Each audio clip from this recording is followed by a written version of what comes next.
Olá a todas e a todos, este é o canal Biarticulando. Hoje converso com um paranaense de renome nacional, ex-governador do Paraná, ex-prefeito de Curitiba e ex-senador da República. É com imenso prazer que eu recebo o verdadeiramente patriota Roberto Requião. Seja bem-vindo, senador. Tudo bem? Tudo bem, tudo bem. Senador, o atual governo, ele formalizou a venda da Embraer para a norte-americana Boeing, entregou a área de gás natural da Petrobras, pretende privatizar outras estatais e ainda nós vemos uma negociação da base de Alcântara para uso estadunidense. Você, como presidente da Frente Ampla pela Soberania Nacional, senador, você enxerga uma ameaça à soberania brasileira? Não é ameaça, é o fim da soberania. É a tese do neoliberalismo econômico. O Brasil deixa de ter soberania sobre seus recursos naturais, sobre a sua economia, e passa a seguir os interesses geopolíticos do capital financeiro, notadamente o capital financeiro norte-americano. É o jogo da luta pelo petróleo, pelos combustíveis. Num determinado momento, os Estados Unidos passou a extrair o gás do folhelo, em inglês shale gas. Você injeta água com detergente nas camadas de rocha que não são tão formadas quanto o xisto, por exemplo. No xisto você tira petróleo, mas você tem que cozinhar a rocha.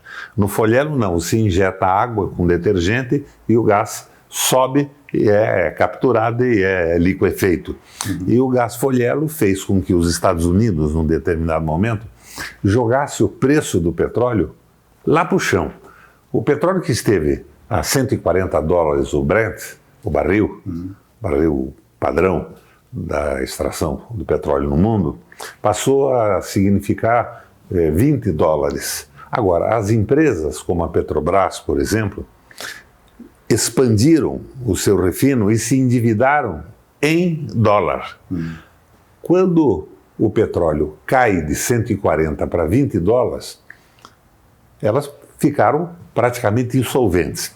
A ideia era forçar a queda de regimes democratas e nacionalistas, como o da Venezuela e como o do Brasil, e conseguir, com essa destruição das empresas nacionais, deixar o petróleo na mão das 7 irmãs e dos países que exploram diretamente. Ou seja, o domínio norte-americano absoluto sobre o petróleo e o regime de extração, a quantidade de extração e de refino. Então é uma guerra híbrida, não mais através de invasões com homens armados diretamente em países, embora isso tenha acontecido na Líbia, tenha acontecido no Iraque, na Síria também, mas através da famosa guerra híbrida por meios não militares.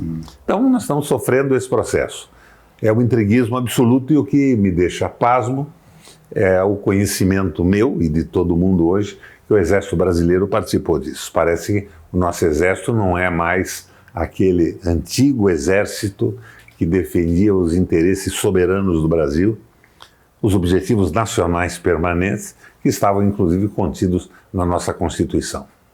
E, senador, para quem pode estar se perguntando agora, o que significa perder essa soberania, ter esse ataque à soberania? Quais seriam as consequências, assim, que se poderia dizer de uma perda de soberania? As consequências são claras.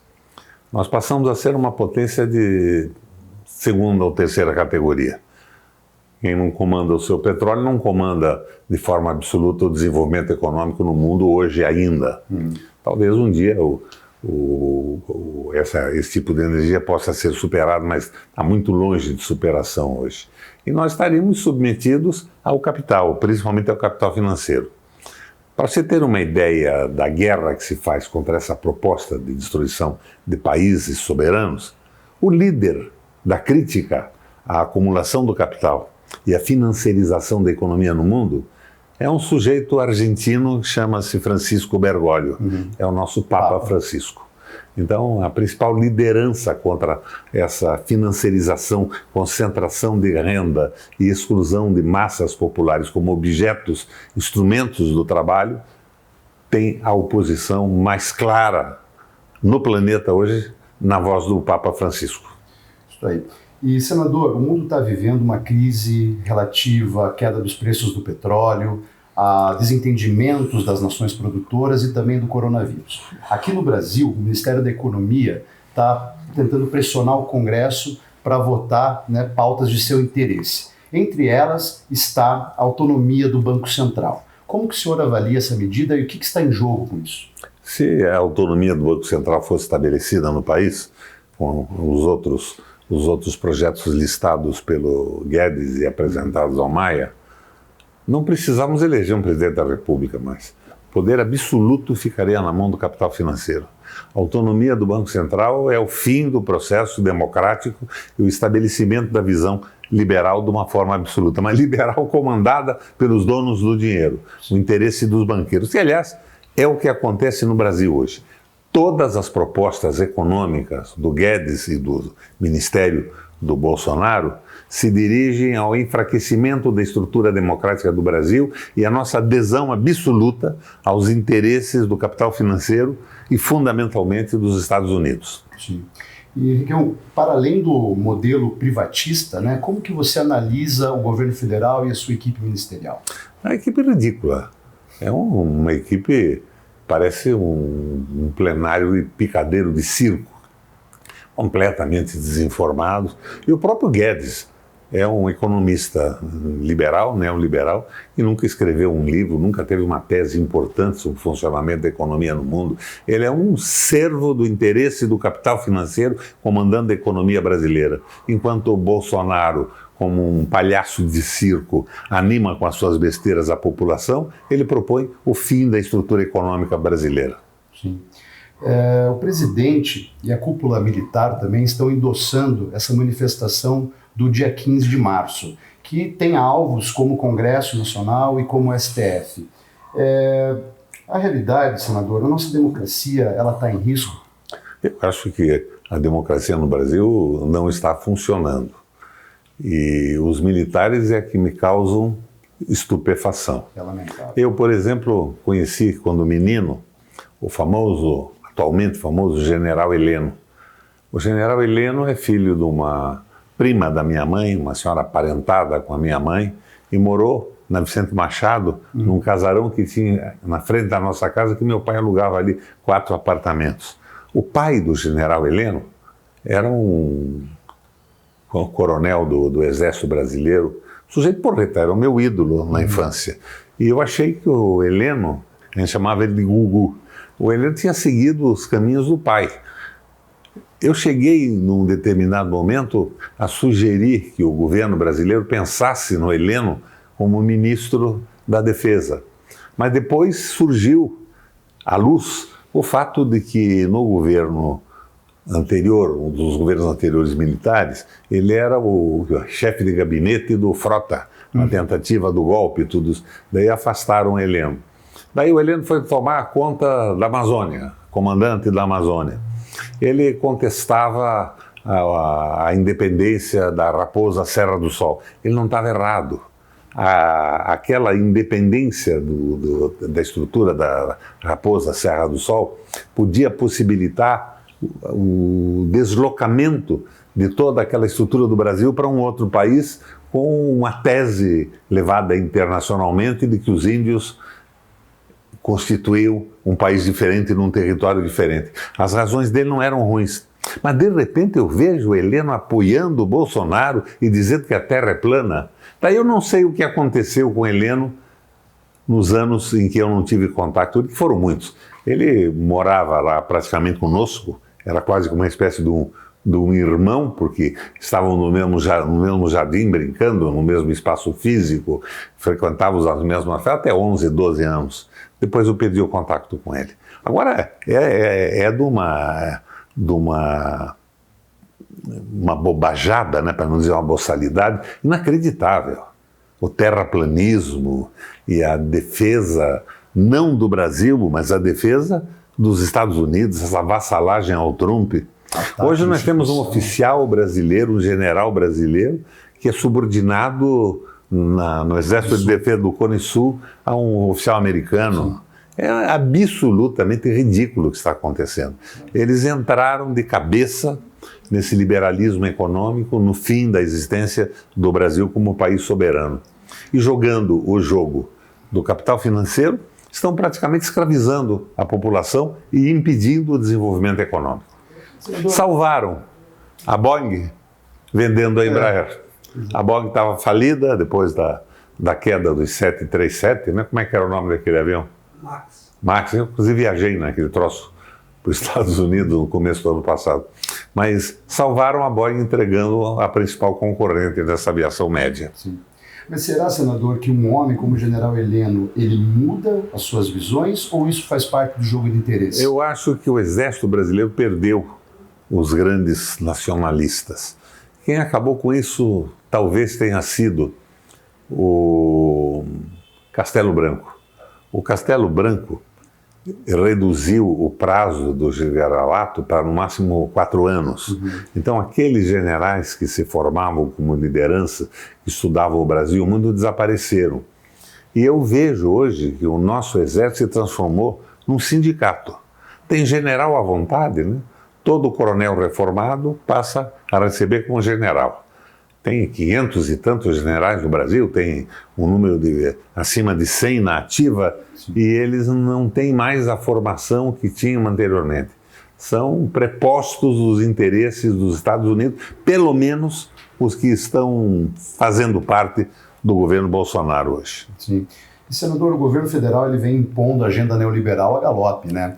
Como você avalia o papel da oposição até aqui e o que deve ser feito para melhorar o enfrentamento do jogo político? A oposição foi fulminada nas últimas eleições.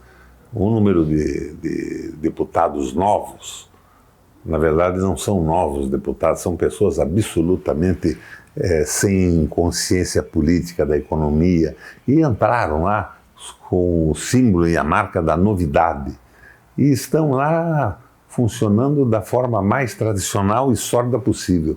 Eles estão vendendo os seus votos, eles vendem a Petrobras para ganhar 10 ambulâncias e levar num município do interior e garantir uma provável reeleição. O Congresso Nacional é o pior congresso da história do Brasil.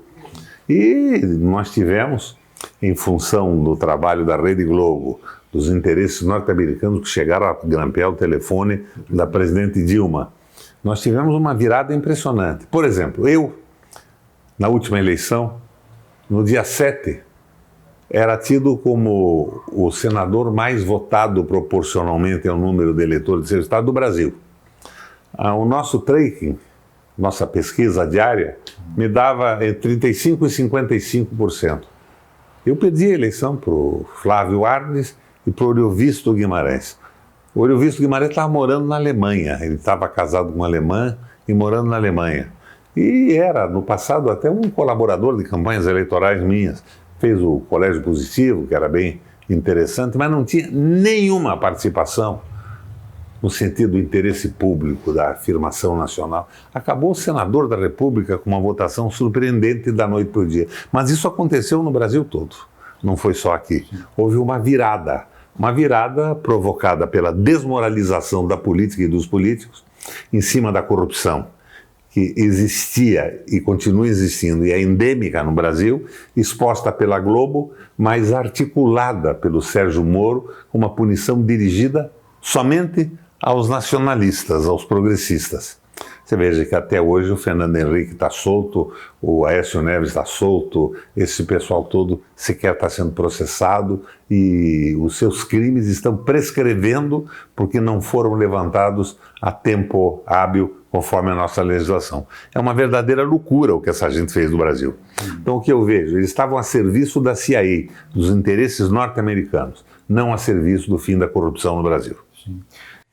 Já passado quase 1 ano e meio das eleições de 18, eu estou com uma curiosidade realmente de como que o humano, Roberto Requião, reagiu, porque realmente foi uma surpresa para todos. Até o dia da eleição, o senhor era colocado como o candidato a ser eleito. Era o senador mais bem votado do país. Exatamente. Como que o humano Requião recebeu? Foi uma surpresa, mas eu entendi o que aconteceu. Foi uma virada. Eu, por exemplo, quando fui candidato a prefeito de Curitiba, o ídolo nacional era o Jaime Lerner, apoiado pelos militares, das fantasias urbanas e algumas inovações positivas na prefeitura. E eu ganhei a eleição dele surpreendentemente, né? Essas viradas ocorrem. Uma virada desse tipo elegeu o Lula. Outra elegeu Fernando Henrique Cardoso. Essas mobilizações de opinião em massa têm sido comuns e recorrentes no Brasil. Eu não esperava que fosse em cima de mim, mas não foi em cima de mim. Foi a mesma coisa em Minas Gerais, em Porto Alegre. No Brasil inteiro isso sucedeu. No Rio de Janeiro, o Witzel se elegeu governador quando ele tinha 1% nas pesquisas. De repente, ele é eleito governador do Rio de Janeiro. O Flávio Bolsonaro, senador da República. E foi um jogo de mobilização da opinião pública muito bem feito, financiado por capital externo e interesses externos, que botou o Bolsonaro na presidência da República. Eu conheço o Bolsonaro. Eu fui senador 3 vezes, o Bolsonaro estava lá como deputado. Ele era absolutamente ignorado no Congresso Nacional. Não davam nem bom dia para o Bolsonaro quando ele passava no corredor.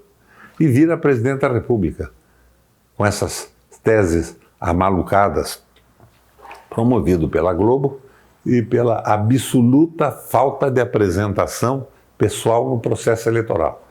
A tal facada, que até hoje não se sabe se é feicada ou se é facada, e ele não debateu com ninguém, não disse absolutamente nada e virou o símbolo contra a corrupção da política brasileira, que cá entre nós existia, mas foi manipulada e utilizada contra os interesses do próprio país e não a favor.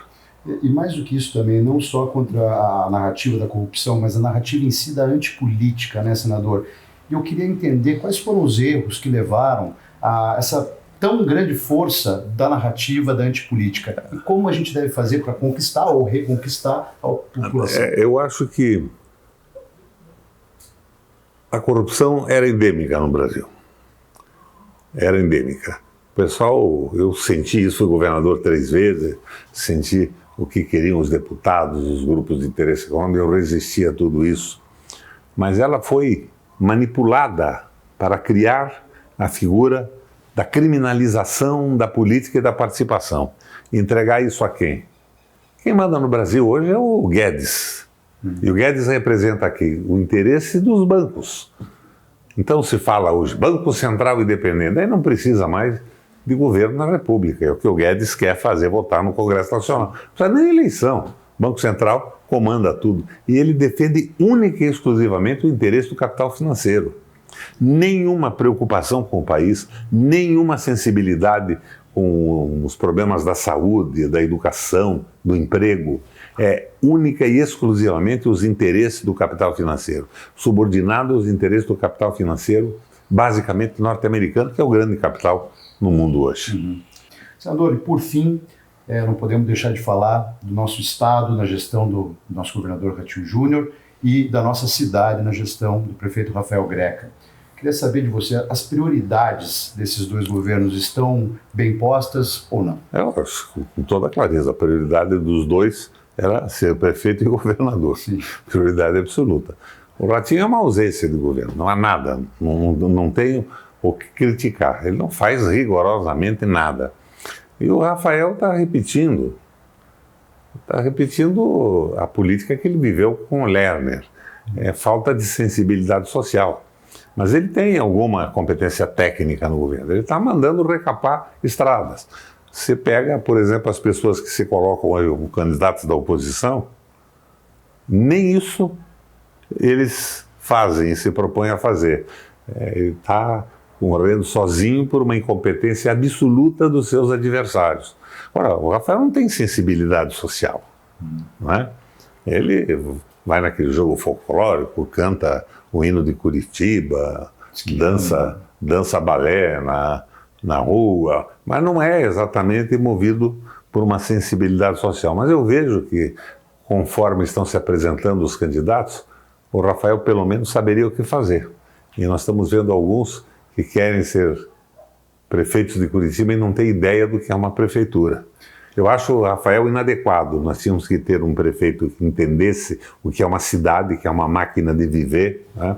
Eu lembro quando eu fui candidato, eu dizia que a cidade tinha que ser construída de baixo para cima, segundo o interesse da sua população, e não tecnologicamente a serviço único e exclusivamente do capital. A cidade voltada para o setor industrial, o sistema elétrico não é voltado para a energia barata, para as residências, mas é energia para as indústrias, todos meios urbanos de produção e nenhuma tendência por meios urbanos de uso coletivo. Eu lembro que o Lerner era famoso e eu peguei este veso e ganhei a eleição dele exatamente porque a cidade entendeu que ele era um decorador de cidade, basicamente. E o Greca está recapando as principais vias da cidade, sendo o recap necessário ou não, e está mantendo essa burguesia que usufrui do governo do Bolsonaro e do Guedes, que é 10% da população satisfeita. Mas os outros não propõem nada. Senador, eu me lembro que através de consultas públicas, né, da prefeitura, se percebe que vias, de fato, são das maiores prioridades da população curitibana. Só que o engraçado é que essas vias são pedidas justamente na parte periférica da cidade e não no centro onde está concentrado realmente a maior parte das obras da atual prefeitura. Então, cabe uma outra pergunta, senador. Será que esta prioridade está correta? Não, mas é necessária também, ela não é desnecessária, a manutenção da cidade. Então o lema é cidade bem cuidada. Isso chama-se recapar asfalticamente as principais vias utilizadas na cidade. Mas a cidade tem problemas de saúde para a população mais pobre, tem problema de qualidade de educação, tem problema de segurança e tem problema de emprego. Isso não está sendo levado em conta, nem pelo Greca, nem pelo Bolsonaro e muito menos pelo Guedes. Sim. Senador, eu quero agradecer demais a sua participação, muito obrigado, e dizer a vocês que acompanharam a nossa entrevista, que curtam nossas páginas nas redes sociais, no YouTube, se inscrevam no canal e, se puder, aperte o sininho. Muito obrigado.